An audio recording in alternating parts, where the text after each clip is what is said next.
on this very special event. So, a very good morning and namaste to you. We are indeed very honored to have you here with us today. So, may we have your permission to commence the event, sir. Thank you, sir. Respected and Honorable Vice President of India, Shri M. Venkaiah Naidu ji, Dr. M. Ramachandran, former Chief Secretary of Uttarakhand and Secretary, Ministry of Urban Development, Government of India, Shri T.K. Arun, Consulting Editor, The Economic Times, Shri Vinod Rai, ex-CAG, Shri Rishi Seth, Managing Editor, Gopal Publishing Group, respected dignitaries, ladies and gentlemen. Every secret of a writer's soul, every experience of his life, every quality of his mind is written large in his works, said Virginia Woolf. It's a gift to be able to write a book and see it getting published. But the gift is even more cherished when the book has a special message by our very own Honorable Vice President of India, Shri M. Venkaiah Naidu ji.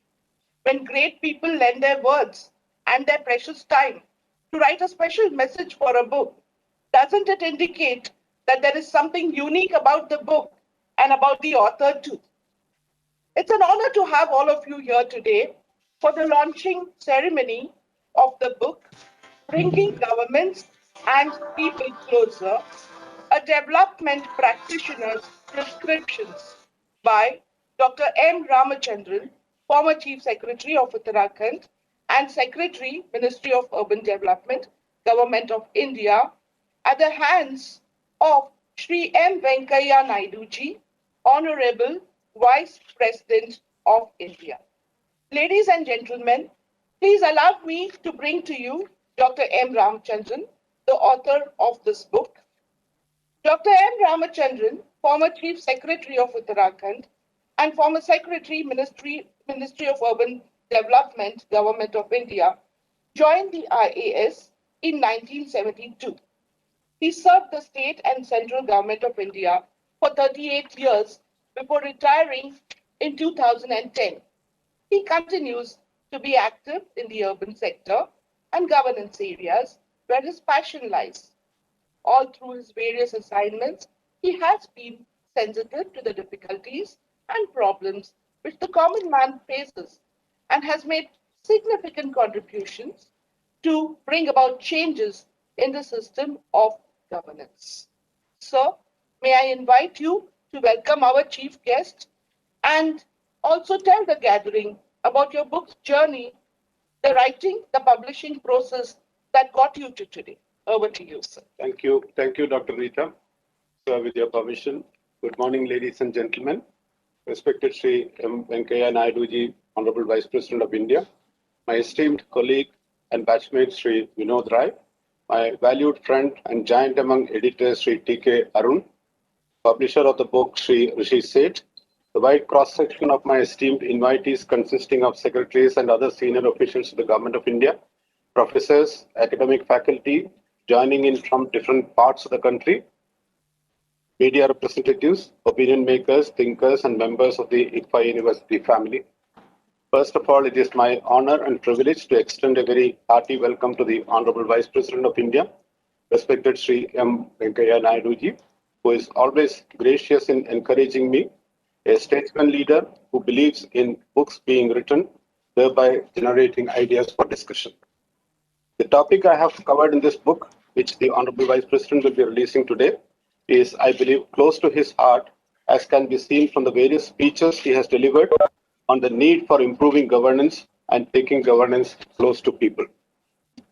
There cannot be a more apt description of his thoughts on the subject than what he has emphasized in his message for my book. I quote, "Having been in the public life for many decades, I've always felt that the most important aspect of governance is the ability of the government to translate sound policies and programs into effectively implemented grassroots level administrative practices and responsive systems. those alone give the confidence to the public at large that the government is responsive. I know for certain that we all keenly look forward to listening to his thoughts and views on the subject. His inspiring speech today, always a delight to remain spellbound when he speaks very eloquently. Sir, you are a great source of inspiration and guidance for me. Hearty welcome. It's also my pleasure and privilege to welcome two stalwarts in their respective fields today who will share their thoughts and comments on the subject covered in this new book of mine. Sri Vinod Rai, who has long administrative and policy making experience, has also the unique experience of functioning as C&AG, thereby having appreciation of how governance really works across departments and sectors. I'm always impressed by the performance audits which the C&AG comes out with, and personally, I have learned much more about the deficiencies and improvements needed which get highlighted in these reports. Just to mention one example, that on municipal solid waste management had such details that I found it to be a basic resource material. T.K. Arun is someone who has a very respected standing among editors, and his views, thoughts, writings on various economic matters and national issues are always the outcome of intense study, deep understanding, and sound analysis of each issue or matter, thereby making it stand apart from what his contemporaries may be stating. A hearty welcome, Sri Arun, and also thank you for agreeing to be part of this very special event, an occasion very dear to my heart. I take this opportunity also to welcome my publisher, Sri Rishi Seth, who goes out of the way to bring out a product like this, following a very meticulous approach. This is a virtual session, and I'm again privileged to have participation of various colleagues, secretaries to Government of India, officers at other levels, my batchmates, good friends, opinion leaders, academicians, persons of eminence in various fields, media persons, and also the younger generation of students, all joining from different parts of the country. A hearty welcome to all of you, and thank you for the encouragement. This book titled Bringing Governments and People Closer, a Development Practitioner's Prescriptions, which the Honorable Vice President of India will be releasing in a short while, is essentially about the problems we all, as commoners, face in dealing with government offices and getting what is due to us in the form of documents, certificates, clearances, benefits of schemes, and the like.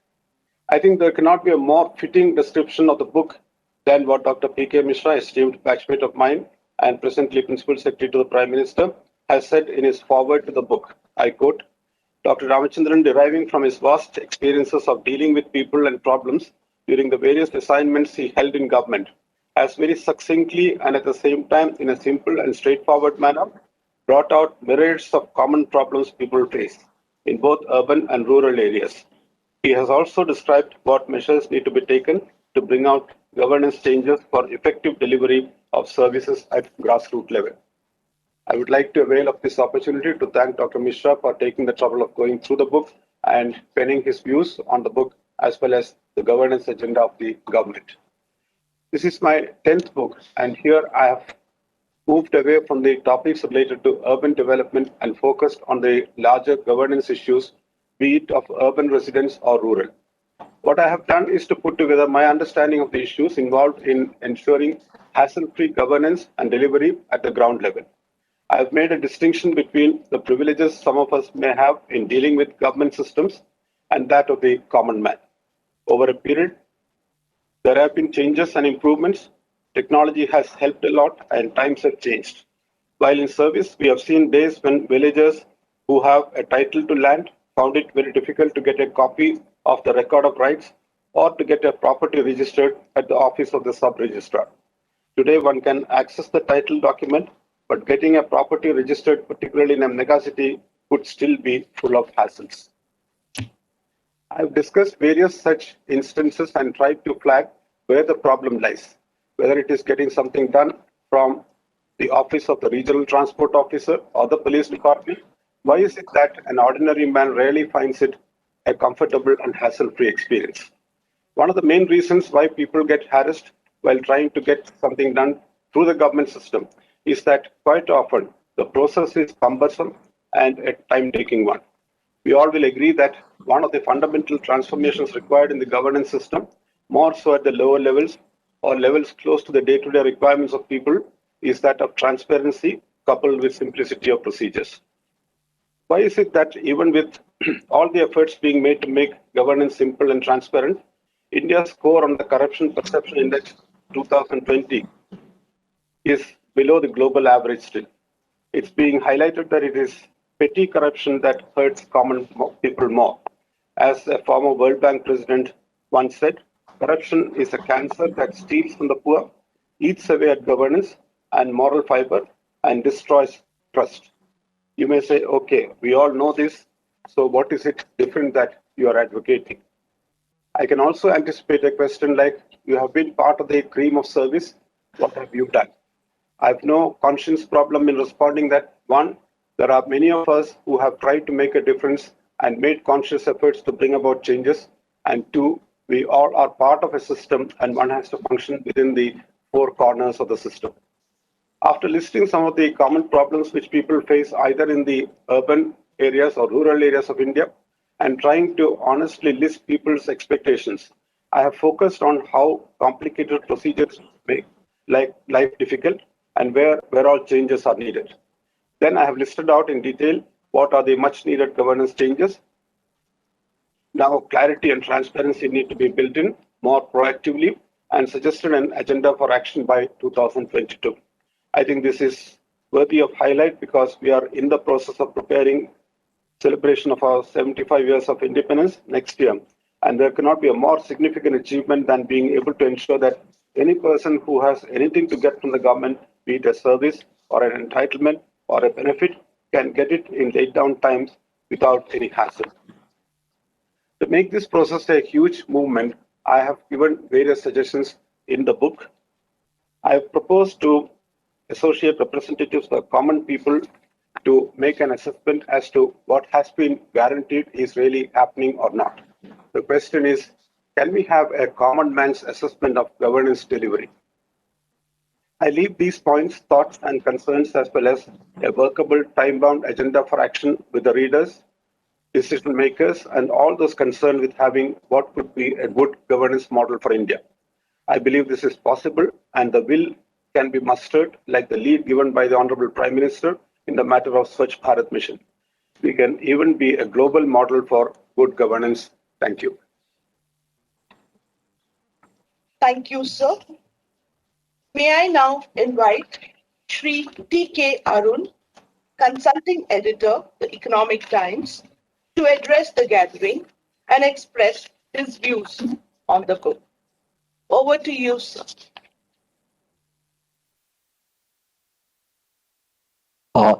Hello, Honorable Vice President Mr. Venkaya Naidu, Dr. Ranganekar, Mr. Gunnar Rai, Mr. Ramachandran, and Mr. Seth. I was a little surprised that Mr. Ramachandran asked me to speak on this function, which is very close to his heart. And I'm very happy that he actually did so. Now, suggestions for improving administration and making governance better are not in short supply in this country. We have had administrative reforms committees and commissions and their recommendations. We have had police reform commissions and recommendations. At the central level, at the state level, various things are available. But let's also note that it would be a mistake to assume that things haven't changed.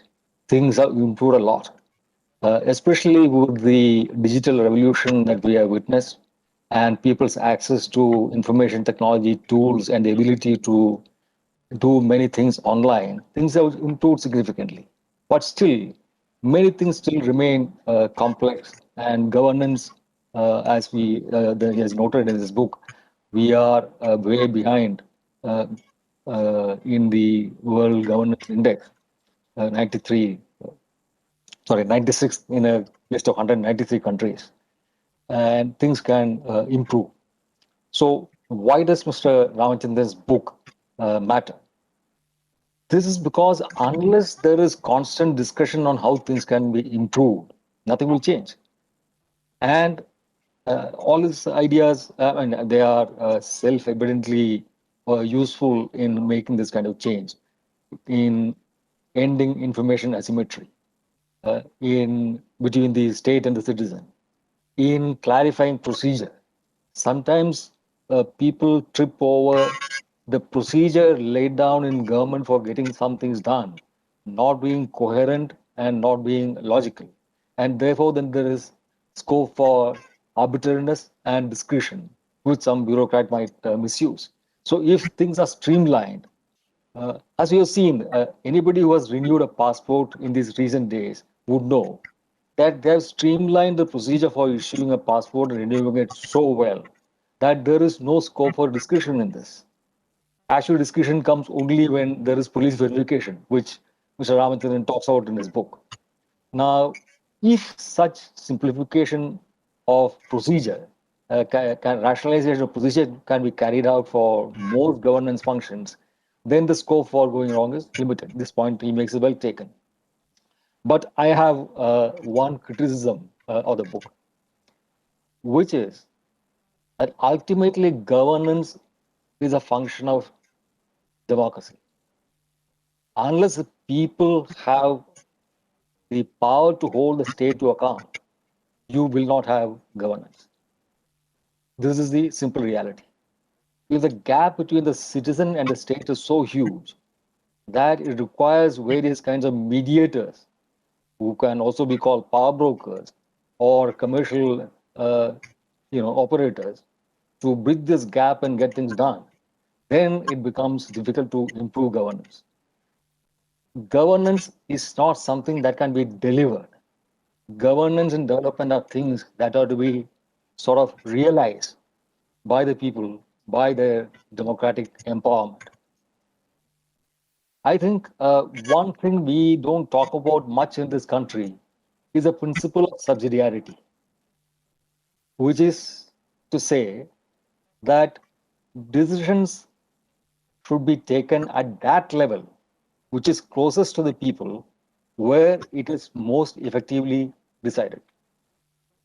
And only those decisions which can be taken more effectively at a higher level should be kicked up to a higher level.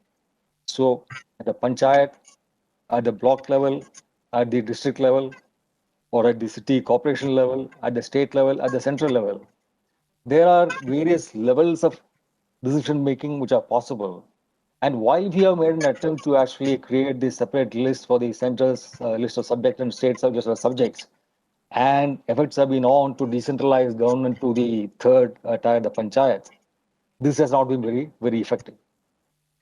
Nor has administrative control of the administrative machinery at different levels have been fully placed under the control of the democratically elected governments at those levels.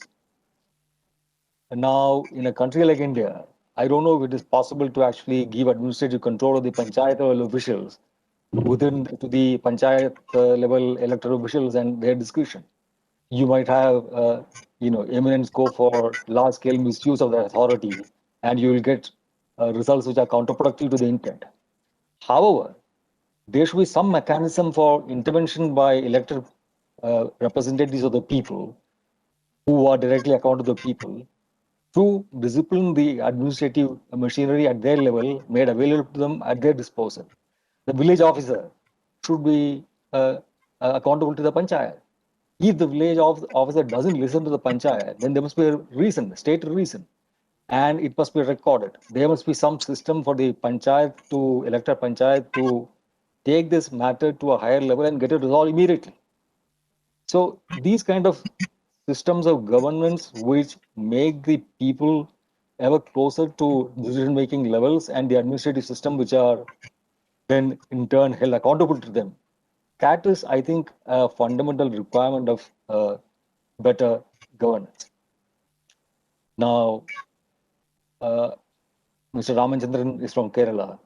Mr. Vinod Rai has served in Kerala as an illustrious officer there. Mr. Venkaiah Naidu has experience of this entire country. So Kerala is one state where decentralization has worked relatively better than other places. And governance is actually closer to the people there also. But still, there are very serious deficiencies in the way governance works in Kerala. For example, the police. the police remains as high-handed as it is anywhere else in the country. It is as unaccountable to the people at any level as it is in any other parts of the country. And there have been no thought on how this can be checked. I think these are all, and that cannot be done just by having, democracy and elected governments and people being willing to stage protests and hartas and all that, which happens often enough in Kerala. So there, it is in these institutional remedies that Mr. Ramachandran's suggestions and the book as a whole can make a contribution. So that even for a state where democratic empowerment is fairly well articulated, it is possible to make improvements.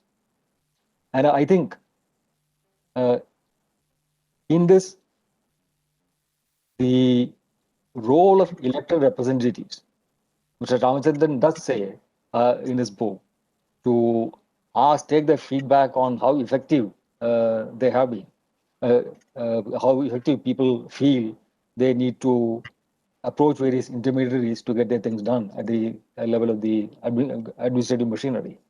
But apart from that, right now we have a concept in our country that the job of elected representatives is to develop their constituency, that their job is to ensure that the bridges are built, that roads are laid, and they are kept in good repair, and all this kind of thing, which is actually, fairly distortion of the constitutional scheme of things.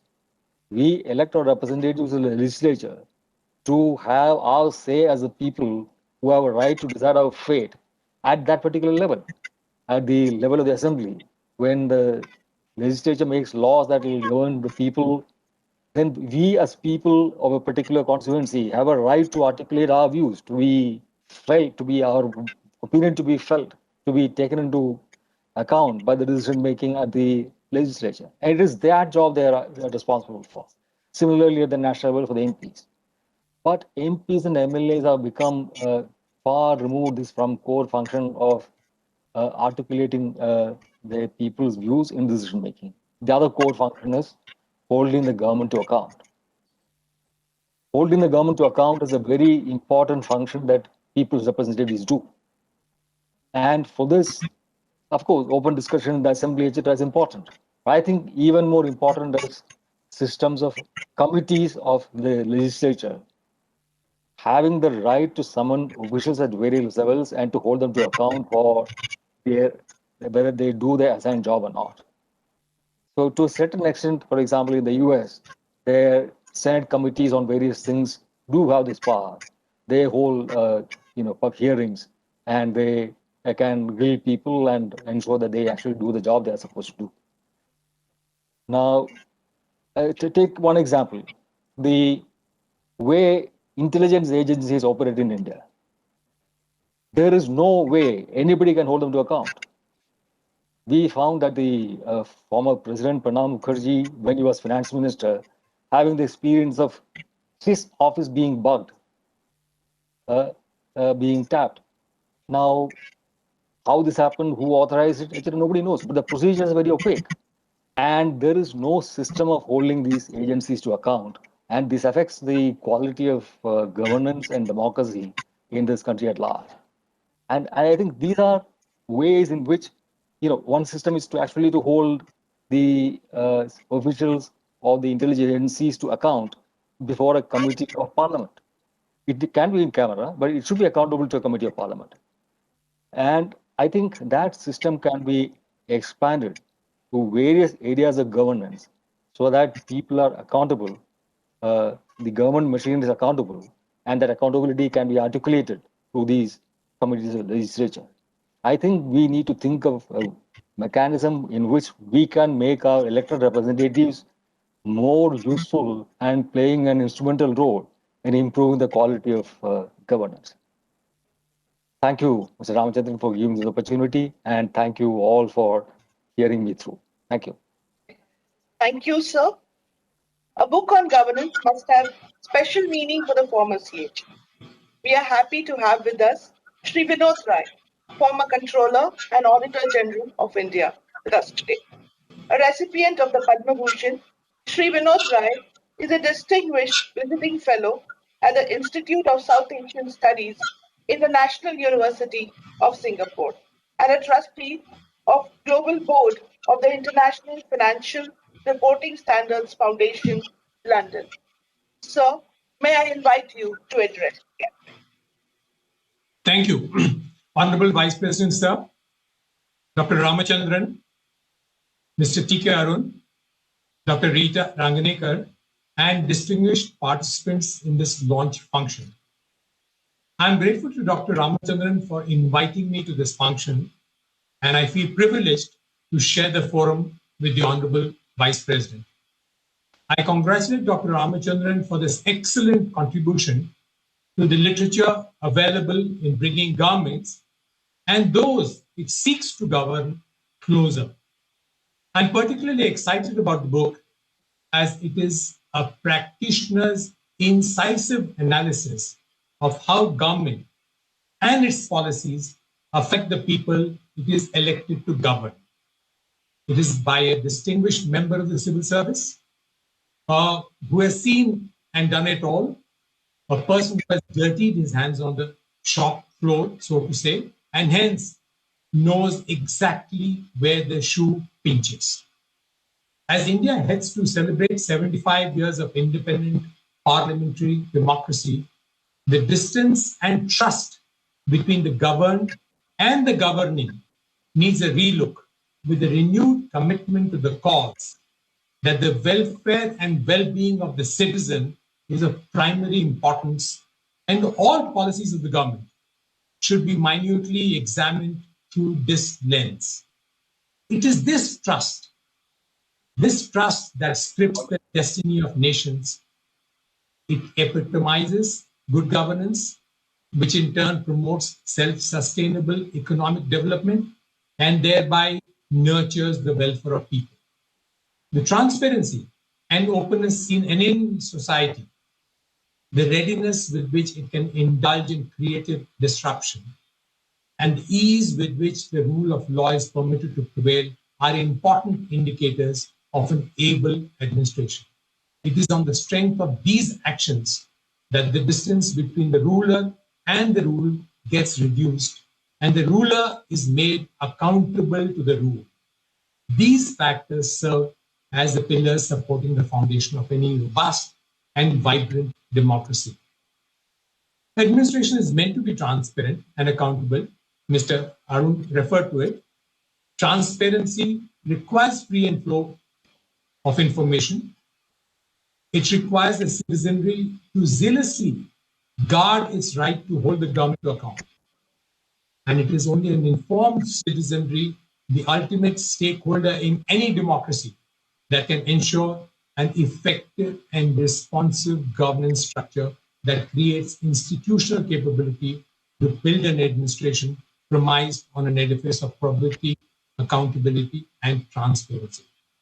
Through his lucid and simple detailing of incidents, Dr. Ramachandran has demonstrated that any effort towards nation building and creating a caring administration, people-centric governance has to be embedded in the agenda. And it is for India to look forward to inclusive, growth-oriented, and welfare-centric roadmap very essential. Drawing on his phenomenal experience in urban planning, Dr. Ramachandran has highlighted the plight of 65.4 million people living in urban slums. He has stressed on the need for urgently pursuing the National Urban Renewal Mission and sifted out some very simple and ordinary activities which will go a long way to make the life of a common citizen in a city so profoundly easy. The thrust is to ensure that the citizen should not have to forego his daily wage, to run from pillar to post, to get access to basic requirements. These are very practical and easy to implement measures he has suggested, and this will bring about a multiplier effect in the ease of living. Dr. Ramachandran has made out a very effective case on how to actively weave institutions like the Administrative Staff College of India or the Indian Institute of Public Administration into preparing practically oriented roadmaps to ensure ease of living for citizens, and how to ensure that the benefit of government schemes, of government policies actually get to the targeted population. In proposing an agenda for action by 2022, Dr. Ramachandran has suggested the preparation of a comprehensive list so that all required measures can be made operable to ensure the delivery of services provided by the administration by the year 2022. He has advocated an apolitical, eminent public persons oversight mechanism to monitor the progress of action within the system and provide feedback on a continuous basis. And I stress the fact that he's made it apolitical because there can be nothing better than the oversighting by the people themselves who are meant to be benefited by the schemes of government. I am confident that the book will be a landmark literature in the perennial search and quest for good or better governance. I commend Dr. Ramachandran for having put pen to paper and Copal Publishing for publishing the book. I would sincerely request Dr. Ramachandran to continue penning his thoughts so that present day administrators will benefit from his insights. I'm sure the book will be a great draw for practitioners and their well-informed citizenry, and I wish it all the very best. Thank you very much for involving me on this occasion. Thank you, sir. We now come to the most awaited moment, the launch of the book and the address of the Honorable Vice President of India. While sir needs no introduction, it is our privilege to formally introduce him. Shri M. Venkaiah Naidu, the Honorable Vice President of India, became a member of the Legislative Assembly, Andhra Pradesh, in 1978 at a very early age. Shri Naiduji was elected to the Rajya Sabha from Karnataka in 1998, after which he was the Minister for Rural Development, Minister for Urban Development, Minister for Housing and Urban Poverty Alleviation, and Minister for Information and Broadcasting. As President of the United Nations Habitat, he presided over the deliberations of the 58-member Governing Council. In 2017, Sri Naiduji became the Vice President of India and ex officio chairman of the Rajya Sabha. Known for his charismatic personality and people skills, Sri M. Venkaiah Naiduji loves writing and has published articles and books on subjects of political and public interest. He was conferred a doctorate for his contribution in the rule of law, democracy, and sustainable development by the University for Peace in 2019 at Costa Rica, and the Order of the Green Crescent, the highest civilian honor of Comoros, on 11th October 2019 by the President of Comoros.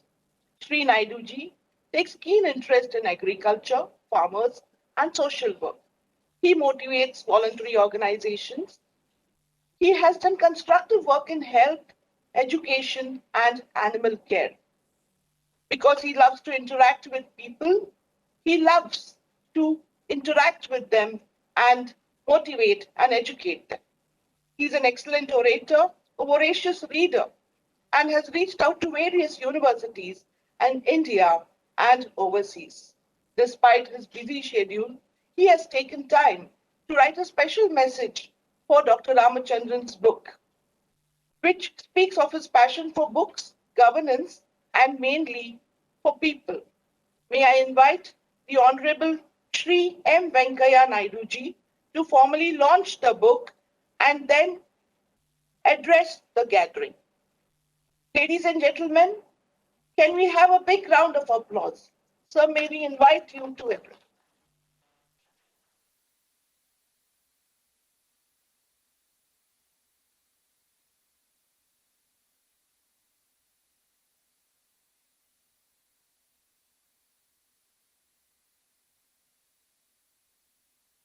Thank you, sir.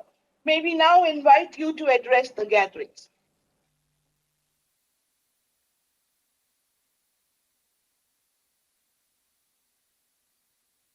Dr. Ramachandran, Sri Vinod Raji, Sri Dr. Ramachandran, Sri Vinod Raji, Sri T.K. Arun, Sri Rishi Seth, Dr. Rita Rangnekar, senior officials who are all watching this program, professors, and my dear students, youngsters, who are all participating in this program through, of course, in virtual mode. Really happy to be here for this virtual launch of this book by Dr. Ramachandran, former Secretary Government of India, a prolific writer, a man with ideas that to gain from field experience. Sri Ramachandran has written many books, but this book is important because it's a timely reminder for us to introspect on our existing governance practices and look for some promising pathways for reform.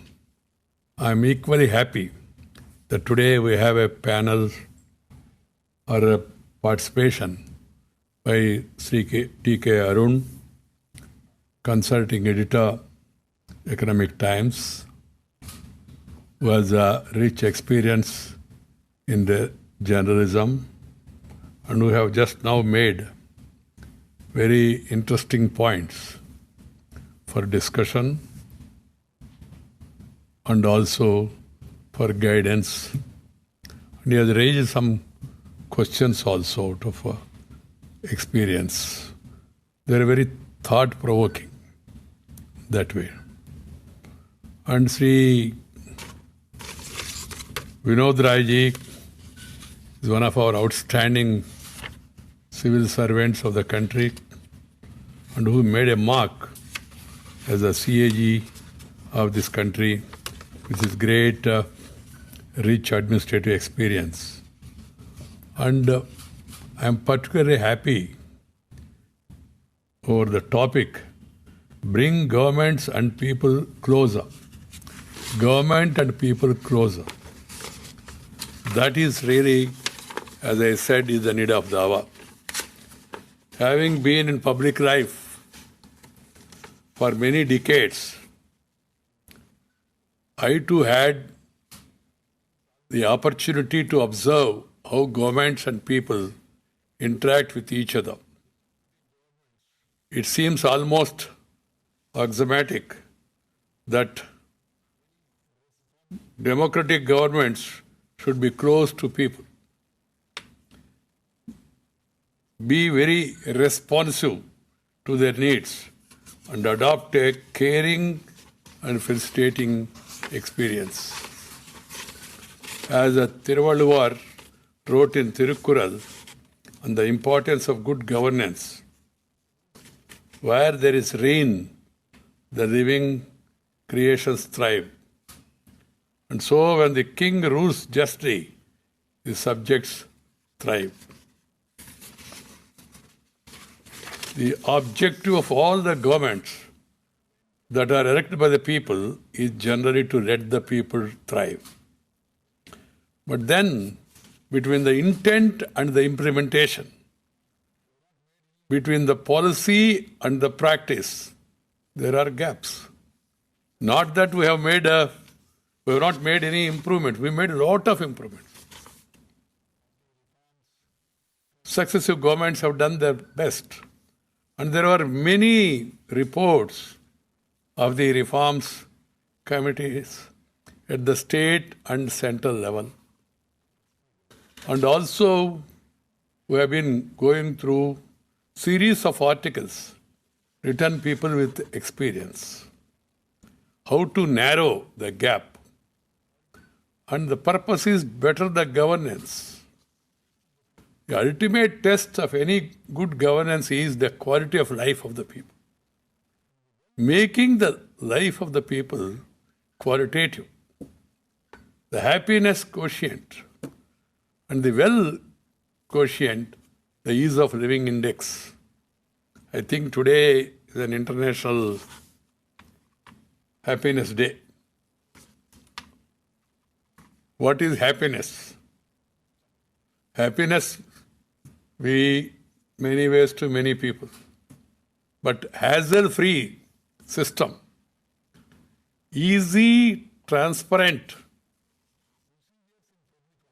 system, and easy, transparent, hassle-free procedures in public offices. That makes people happy.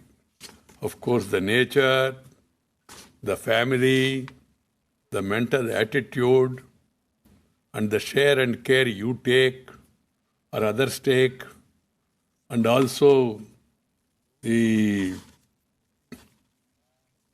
people following a civic sense, everybody respecting rule of law, and everybody doing their duty will make everyone happy.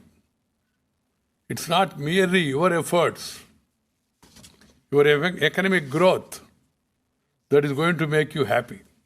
You need happiness, as I have explained, in all these fields, so that makes you happy.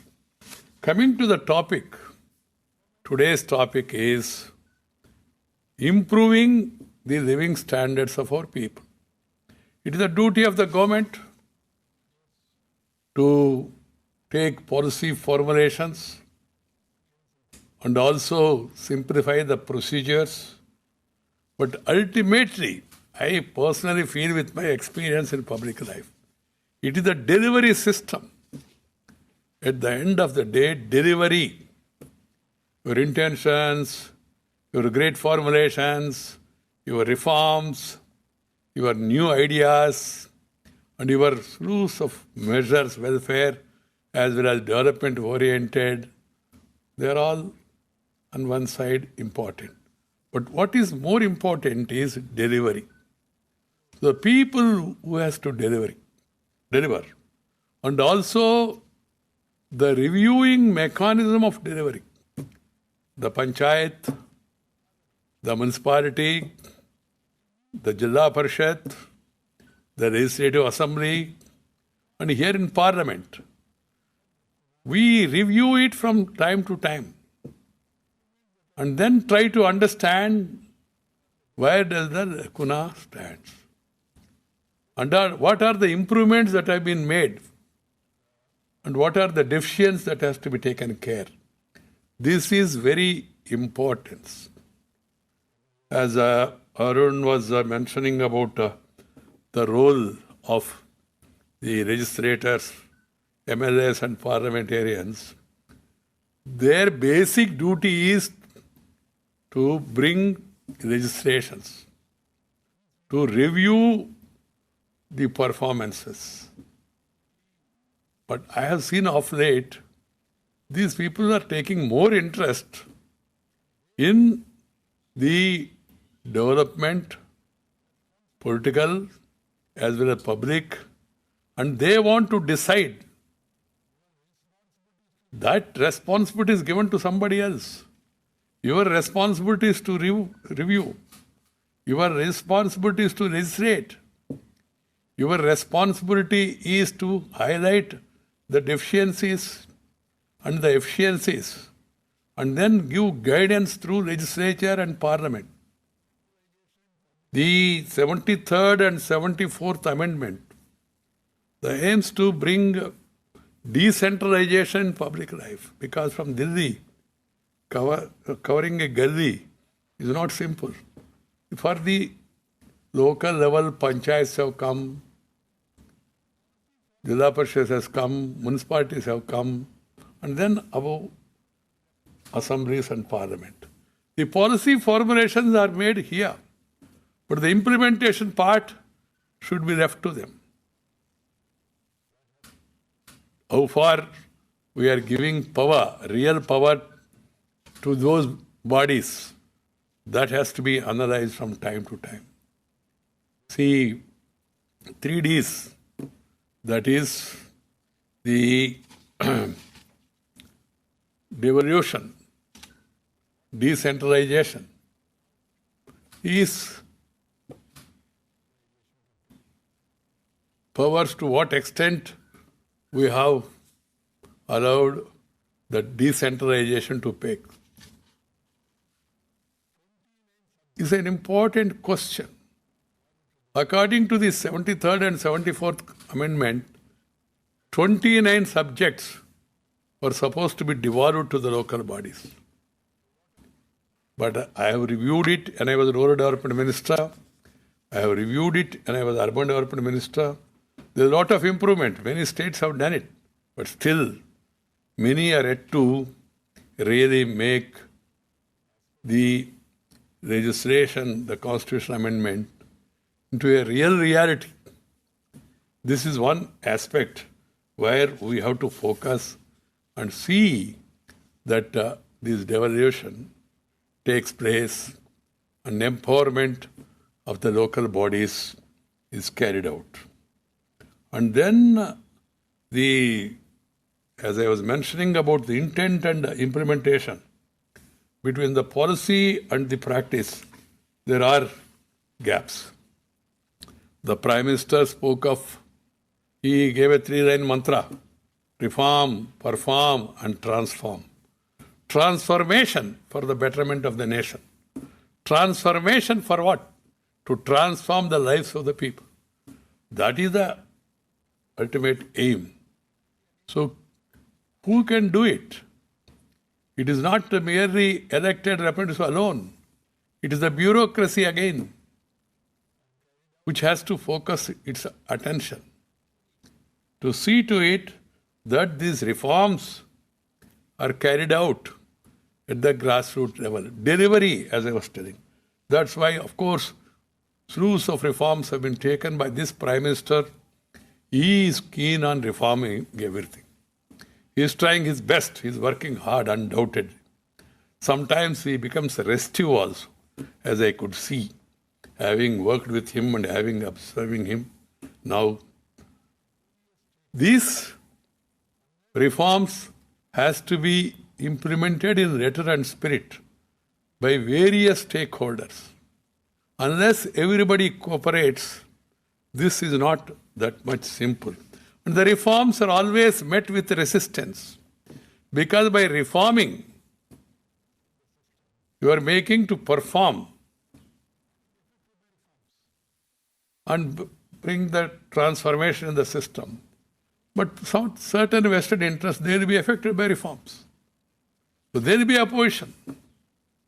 Instead of directly saying they are opposing these reforms, they will try to find other excuses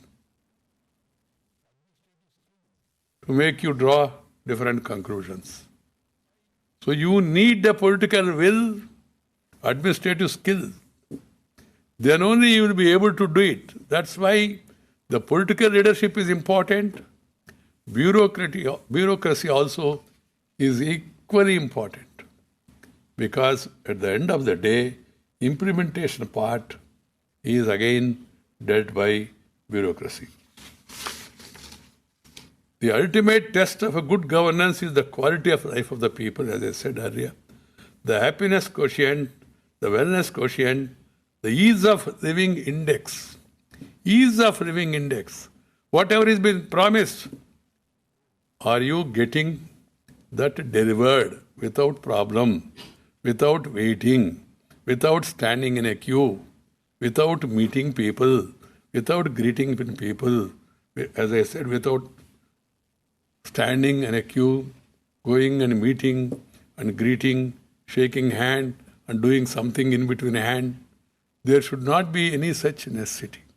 That should be the ultimate reform. That's why the Janadhana, opening bank accounts, this Aadhaar, JAM, Janadhana, Aadhaar and mobile, direct delivery, the pension, the scholarship, lot of entitlements, they're all reaching people. I do agree and I am very happy about it because the government is trying its best to really make it easy, transparent, and bringing hassle-free systems and also procedures in public life. But we have come a long way in our journey of governance since independence. In the living standards of our people, there is a lot of improvement also, but there are still glaring deficiencies at various levels, and we must constantly review and reform our governance system. The elimination of corruption is possible through streamlining system. It's not simply sufficient that the Prime Minister is very honest, undoubtedly. Nobody can question. And many of the chief ministers are also honest. Number of ministers are honest. But as I told you, unless the delivery mechanism is improved, unless they are also honest, unless people have got a right to know what is happening, what is not happening, unless the people have a right to question why it's not happening, why this delay, this improvement in the system is not easy.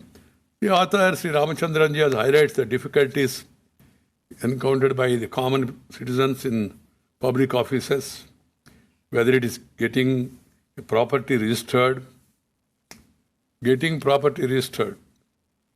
or getting a driving license, or to obtain police verification. We have just now heard Sharon telling us about the passport verification. It's made very simple. So that means if there is a will, there is a way. The other day I was in Tirupati. I go to Tirupati once in a year. Only once in a year, not to cause difficulty to other pilgrims who come to the temple. The way improvements has been made to the system, really amazing. You raise any issue, there is an improvement. There is a response to that. And then thousands of people, they come to Tirupati, and then everything has been streamlined, right from getting your ticket to going to the hills, staying there, accommodation, and then knowing your time of darshan, and then taking care of your other needs, everything is streamlined. I'm told around 70,000 to 1 lakh people, they come for darshan. This is one example. And this passport is another example. If you take the spirit and then you try, everyone at every level, try to improve things, there should not be any need for anybody to wait in queue. We made a lot of improvements in rural development, urban development, by bringing changes from time to time. Earlier, people used to come to Delhi. Now we made the government to go to the state. As a minister, I used to take all my officers, including 9 joint secretaries, additional secretary, go to the state, sit face to face with the state administration, understand what are the problems, and then offer solutions then and there itself. So you need to improve the delivery mechanism, delivery system in every walk of life. Getting basic services should not be a struggle for the common man. How can we make this better?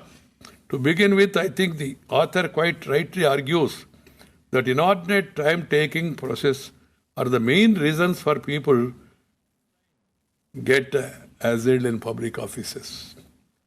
This should change. The processes should be streamlined, and citizen charters must be clearly specify the time within which their services can be availed, just like RTI. There must be greater accountability and time-bound disposal of grievances.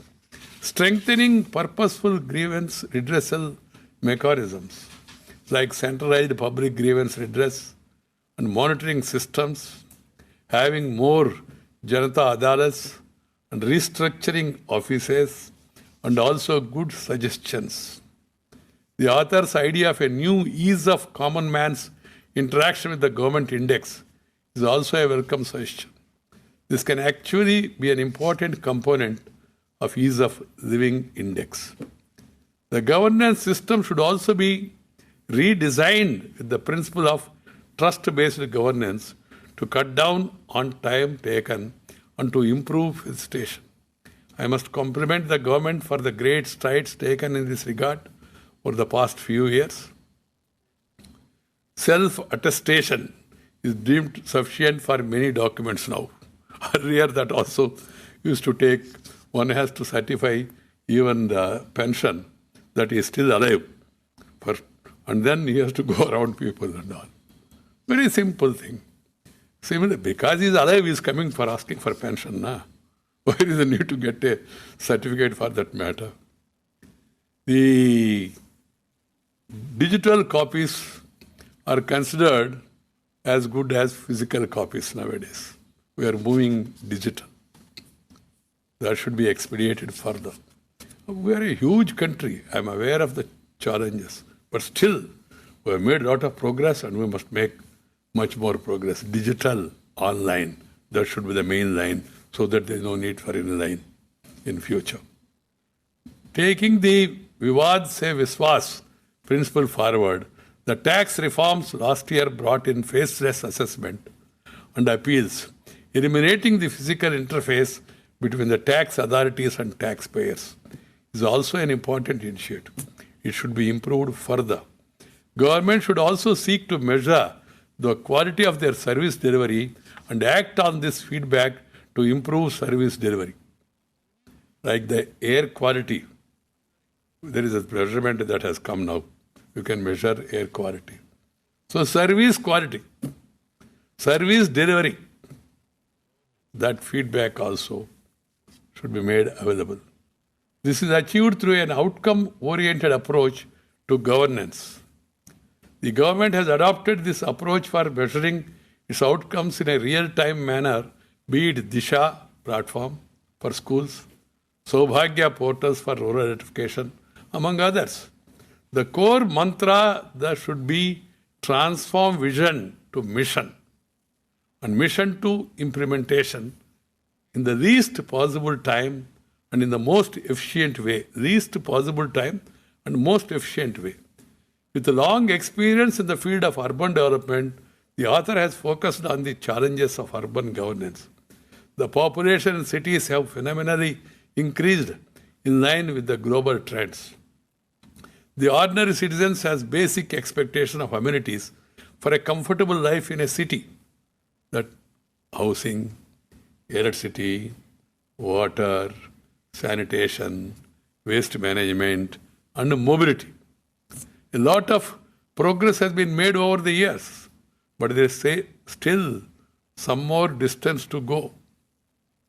Along with urban reforms undertaken over the last few years, schemes like Amrut, Hriday, smart cities, they must be implemented seriously at the ground level.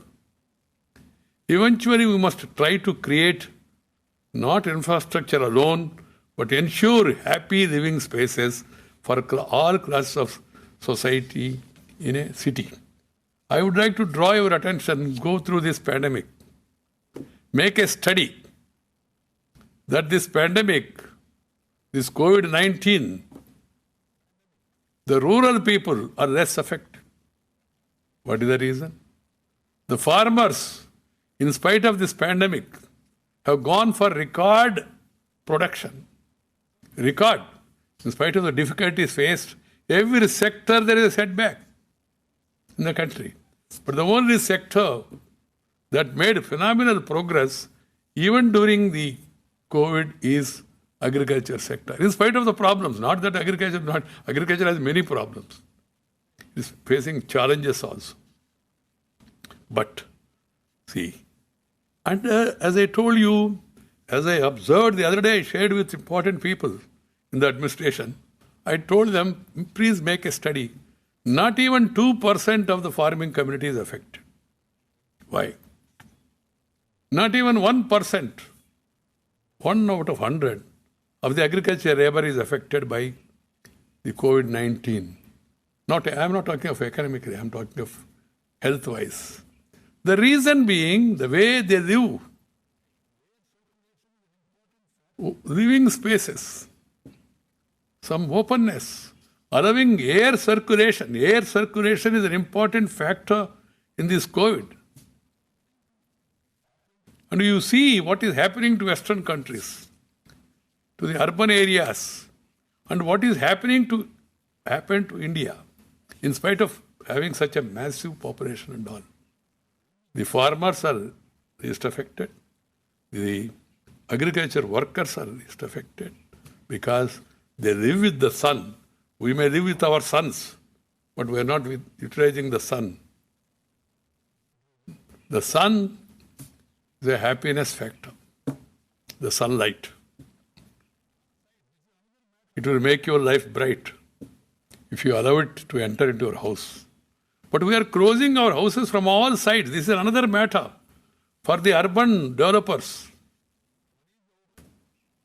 to focus their attention, and also particularly people who are working in the housing sector. One is the open spaces.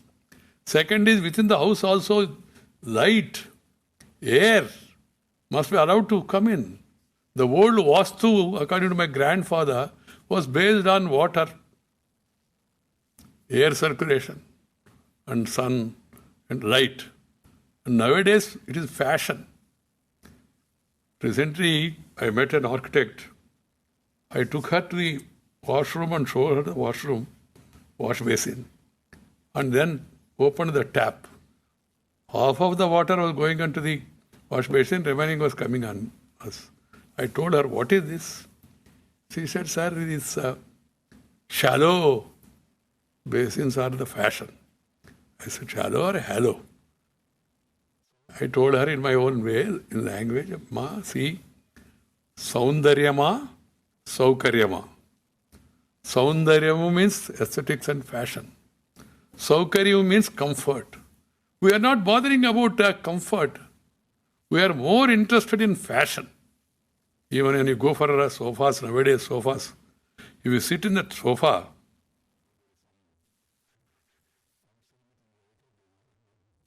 you will get back pain after some time, definite.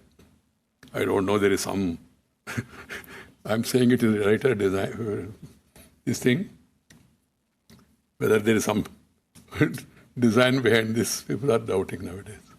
Passion. You are not bothered about your own health.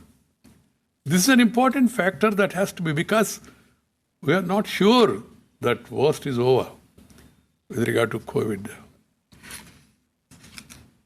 In future also you may get such challenges. So we have to, while talking of improving the living conditions, we must also improve the open spaces, and also our architects, our planners and designers should plan and guide such a way that enough light is allowed. Of course, along with that, the way you live, the food you eat, the little physical activity, the rural people, they have more physical activity. In urban area, we get into car, door closed, go to office, doors closed, air conditioned, and then go to restaurant, from every side closed. Go to any conference, all sides closed. Everything is closed, including sometimes minds also. So we have to open up. Open up. This is a lesson of COVID for better living of the people. And also the food habits. We must eat. Our forefathers have designed the food in such a way which will suit for us for the season. Food used to be designed the season and the reason. North mein kya hai, south mein kya hai, what is eaten in winter, what is eaten in summer, that has been prescribed. But now we are getting tempted to the food that is packed food. And one boy told me, sir, nowadays it is instant food. I told him instant food means constant disease. You have to understand this. Food cannot be instant. It has to be cooked properly. This is a simple thing. Why I am making this is when we plan for our better future, I am not focusing alone on food. I am talking of living. For that living, we must see to it that we really move with the nature. Nature, culture, together for better future. This has to be kept in mind by one and all. And my dear friends, attitude of the people has to change. Process should be streamlined and the citizen charters must clearly specify the time within which the services can be availed everywhere. There must be greater accountability and time-bound disposal of grievances, strengthening purposeful grievance redressal mechanisms. As I told you earlier, of different mechanisms, and also the ease of common man's interaction with the government index. They are all welcoming suggestions that have been suggested by the author. Governance system should also be redesigned with the principle of trust-based governance to cut down on time taken and improve facilitation. I must compliment the people who have designed various programs. The focus should be quality of the service delivery. You must get a feedback. And you must improve service delivery from time to time. This is achieved through an outcome-oriented approach to governance. The government has adopted this approach for measuring its outcomes. The world is opening up. Our country also. You have now access to net, television, information. Of course, information with confirmation is more than an ammunition. But the information which we are getting is not confirmation. And particularly in the social media, the way information is flooded, that also is causing a havoc. We have to take care of that aspect also. The democratic governance places people at the center of its working, enhancing their capabilities, their well-being, and empowering them to lead productive, fulfilling lives is the central foundation of good governance. Touching upon the messy governance in rural areas, the author quite rightly observes that the major governance issues in rural areas arise from obtaining copies of land records, matter spending in courts, assured electricity. The clamor for free electricity is growing. I am not really in favor of free electricity. What is required is quality electricity. Assured power. Free power means first low power, then no power. And no power will be free power only. So we need to provide really quality power. And then assured power. That will really help the people. There are notable initiatives that are making life easier for rural population also. Digitization of land records, improved road connectivity, Pradhan Mantri Sadak Yojana, access to cooking fuel through Ujjwala Yojana are some of the government initiatives that are making ease of living in our villages also better by the day. With the advances in technology, it is now possible to bring governance close to people. Technologies can be a great enabler. With initiatives like Digital India, Aadhaar-linked bank accounts, use of geo-tagging to monitor schemes like Swachh Bharat, technology has proved to be a game changer in governance. We must properly understand it and utilize it. More such innovations must be encouraged, but in the process, due attention must be paid to not exclude even a single citizen.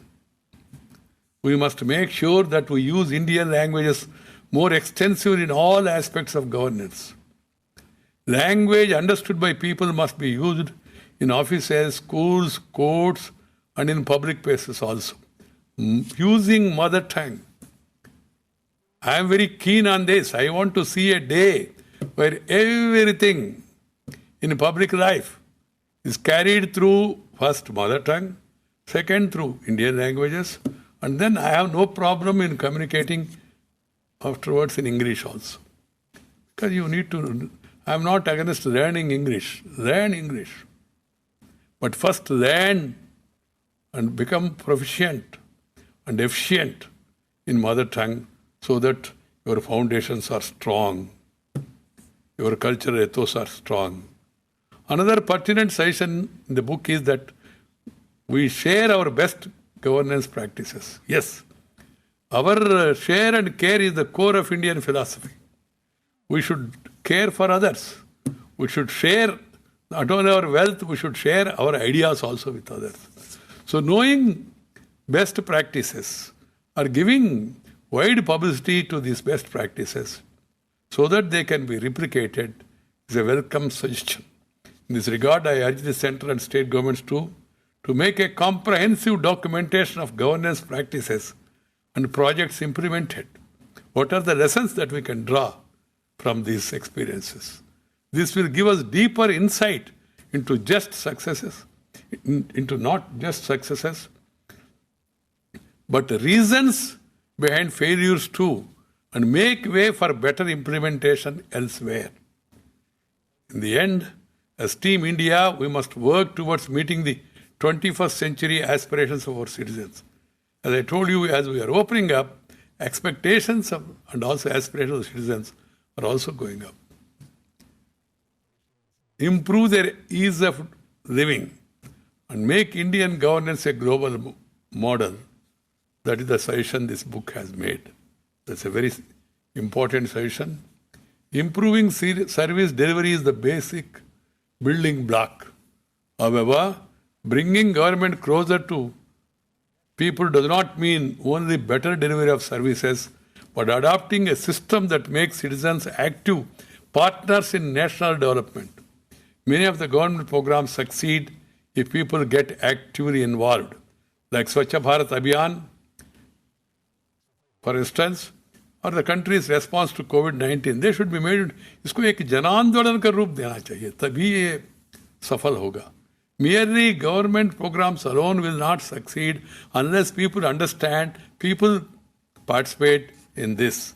So जनांदोलन का रूप देने के लिए हमेशा कोशिश होना चाहिए. Once again, my dear friends, I am very happy to have launched this book. I hope many developmental practitioners will use this book gainfully and replicate some of the best practices in their own spheres of work. I commend the efforts of the author. You must always share your ideas. The books always convey the best practices, good ideas. And then authors like Ramachandran, who lucidly sharing their perspective insights, distilled from their rich experience, is always useful. That's why I compliment him. My compliment to the Kopal Publishing Group for bringing out this book in a beautiful and a simple manner. Thank you very much once all. Thank you. Namaskar. Jai Hind.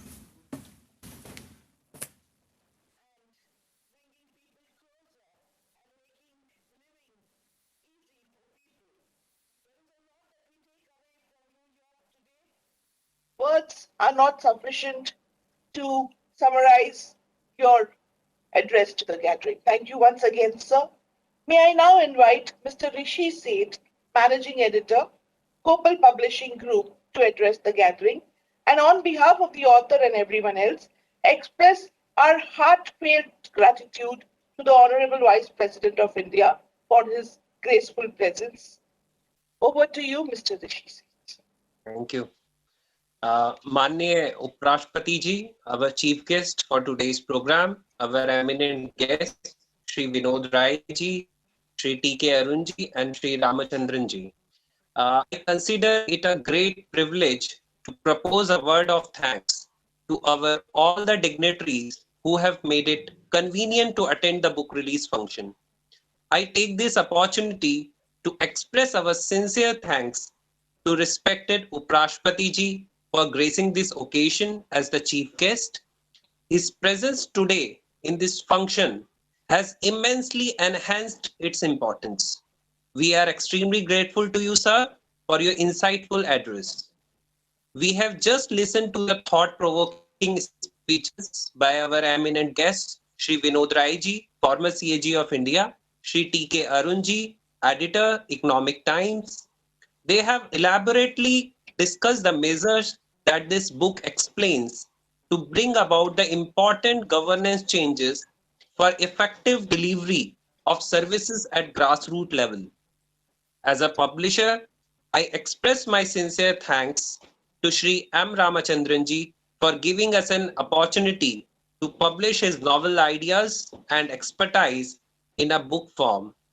And I would like to add, he has extended our Honorable Prime Minister's voice that vocal for local. And I'm really thankful he has chosen us among the international publishers for publishing his book. So I'm really thankful to him again. I must express my deep gratitude to Professor Hemant Purandreji, Deputy Director, IBS Mumbai, who has worked with great dedication to make this program a success. My thanks are due to Dr. Rita Rangnekar ji for very efficiently holding this program in the role of a compare. Lastly, I thank our esteemed guests who have taken keen interest in this program and have taken time out of their busy schedule to attend this function. Thanking you once again. Thank you, Mr. Rishi Seth. Ladies and gentlemen, it's been a great honor to have Sri M. Venkaiah Naidu ji here with us today. So we once again express our heartfelt gratitude to you for giving us your precious time. So with your consent, may we now conclude the event. So, namaste, Jai Hind.